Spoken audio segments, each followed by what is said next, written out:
Heddiw, dwi wedi dod I warchodfa natur Bryn Eirin yn Llandrillo yn Rhos. A tu ôl I mi yn yma, mae gweddillion amlwg hen adeilad o'r enw Llys Eirin. Mae Bryn Eirin yn fryn calchfaen amlwg sy'n edrych dros Llandrillo yn Rhos. Mae'n gymysgedd gyfoethog o laswelltir a choetir, ac mae rhan ohono yn safle o ddiddordeb gwyddonol arbennig. Mae ganddo hefyd ddiddordeb hanesyddol mawr gyda Llys Eirin, tŷ sy'n dyddio o'r 15fed ganrif, a chaer ar ben y bryn o'r 6fed ganrif. Dwi'n gyffrous iawn I ddod I gwrdd ag Ashley Batten. Hi Ashley. Hi, well. Pleased to meet you. Good to meet you. Thank you for meeting me here at Bryn Eirin Nature Reserve. So, you work for Cadw, and Cadw look after ancient monuments across the whole of Wales. That's right. So I'm the Regional Inspector of Ancient Monuments and Archaeology for Cadw. There's 130 monuments in Wales that are directly managed by Cadw. Right. That's things like Castell Conwy and Caernarfon and places like that. And then there's over 4,500 monuments that are on private land, but we protect those sites through scheduled monument consent. And this is one of those sites. So this site's owned and managed by Conwy Council. Okay. But it's a scheduled monument in our care through that process. Can you tell us a little bit about the history of this actual site? This site doesn't become recognised really historically until the 13th century, when it's associated with the court of Prince Llewellyn ap Iorwerth. What obstacles that you come across in terms of looking after places like this? Well, obviously, by their nature, they're all relict sites, scheduled monuments, so they tend to be on the margins of land, and they have different problems associated with them as a result. Vegetation management being one of the key ones. I can see looking around here how many plants there are. Yeah. And are all of these plants causing a problem on this building? Well, some of them are about the character of the site. Bit of ivy here and there. It helps give you a feel of what this site should be like as a ruinous structure. Okay. But some of them are more invasive and are really digging into the masonry and causing us problems.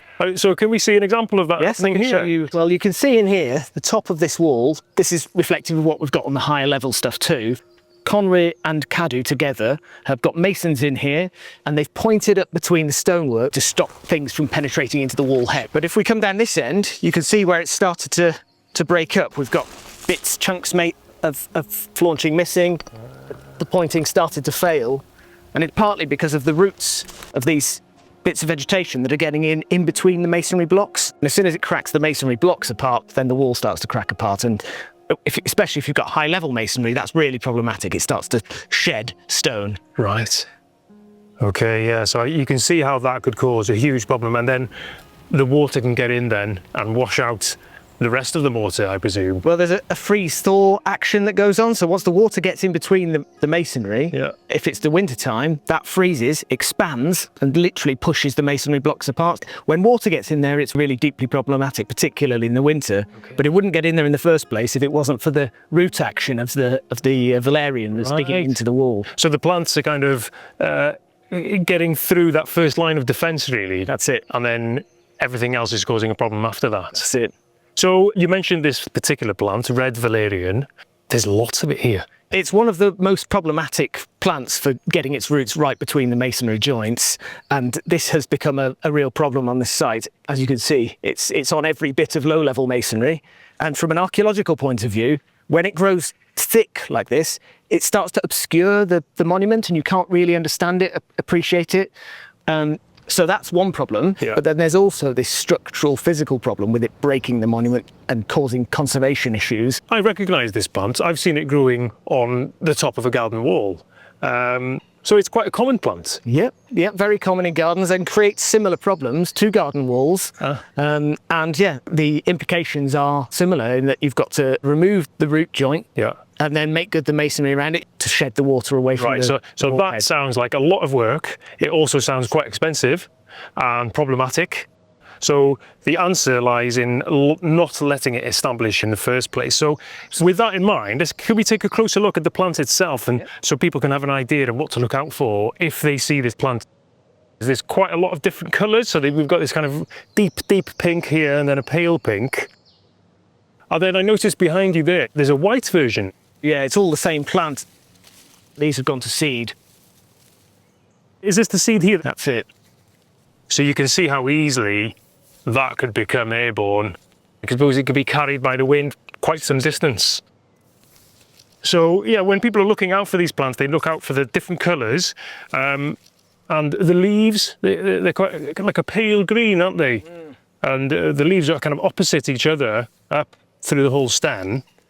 And presumably, if we cut this plant back before it got to this stage of producing seed, then that would minimise the problem significantly, wouldn't it? Ideally, you want it deadheaded before it reaches that point, because it's too late now. So deadheading is one option.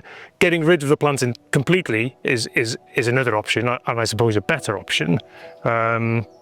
But yeah, it's amazing, isn't it, to see the amount of impact that they can have. And in this area here, it is, like you say, it's masking the actual structure of the building, isn't it? Yeah, it actually becomes difficult to interpret what's going on the site when it gets to this stage, really. It's obscuring so much of the masonry. Yeah. Oh, it's fascinating. Invasive species escaping our gardens not only impact nature, they also impact on our economy and the way we live. Removing plants such as red valerian from historic monuments to keep them safe and accessible to the public can be costly. It often takes specialist resources and can take years to be successful.